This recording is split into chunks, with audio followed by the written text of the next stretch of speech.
ये खुशी की बात है महाराष्ट्र सरकार ने जो ये प्रस्ताव या रिक्वेस्ट रखी है, जो हमने पढ़ा है न्यूज़ में सेंटर के सामने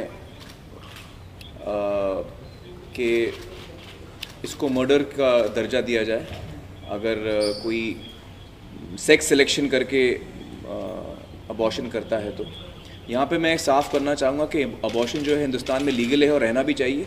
मैं औरतों के प्रो चॉइस में हूँ और लेकिन कन्या भ्रूण हत्या जो हम एक ये पता करते हैं कि पेट में बच्चा है, बच्ची और लड़की ही को हम मारते हैं, ये जो प्रथा है हमारे बीच में, ये यकीनन ख़त्म होनी चाहिए और सख्त से सख्त सज़ा होनी चाहिए इसके लिए।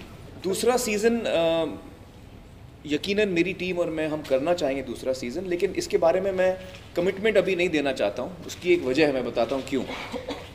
एक तो ये जो हमने रिसर्च वर्क किया इसमें काफ़ी समय और वक्त जाता है, तभी हम एक क्वालिटी चीज़ हम लोगों के सामने रख पाते हैं। दूसरा ये कि मेरी टीम और मैं हमने इसके बारे में बैठ के बातचीत भी की है। इस वक्त हम अभी भी इस शो के अंदर ही हैं, क्योंकि हमारे अभी आखिरी के 3 शो रह गए हैं, अभी 10 हो गए, 3 ही रह गए हैं। तो ये 3 शो के भी हमारा पोस्ट प्रोडक्शन चल रहा है, हम उसकी फाइनल एडिटिंग कर रहे हैं वगैरह वगैरह। तो हम अभी तक इस शो में से पूरी तरह निकले नहीं हैं। जैसे मैंने पहले भी कहा, मैं प्रो चॉइस हूँ, औरतों के लिए चॉइस हमेशा रहनी चाहिए और अबॉर्शन हमारे देश में लीगल है। तो यकीनन अगर आप ऐसी महिला हैं और अगर आप कानून के तहत रहकर कुछ कर रही हैं तो उसमें कोई गलती नहीं है, कोई ख़राबी नहीं है। लेकिन सेक्स सिलेक्शन जो है वो कानून के ख़िलाफ़ है, वो नहीं करना चाहिए। जी हाँ, मैं इस वक्त धूम 3 की शूटिंग कर रहा हूँ। तो ये धूम 3 की मतलब कपड़े वैसे नहीं है, ये कपड़े तो मेरे पर्सनल हैं, लेकिन बाल जो हैं वो धूम 3 के हैं, ज़्यादा अलग नहीं है। लेकिन ये जो ये हिंदुस्तान एक आसान देश नहीं है चलाने के लिए।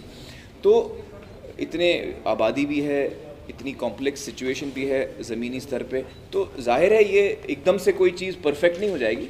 हम सबको मिल के उसकी तरफ काम करना है और यही एक प्रोसेस है कि हम चीज़ों को बेहतर बनाएं।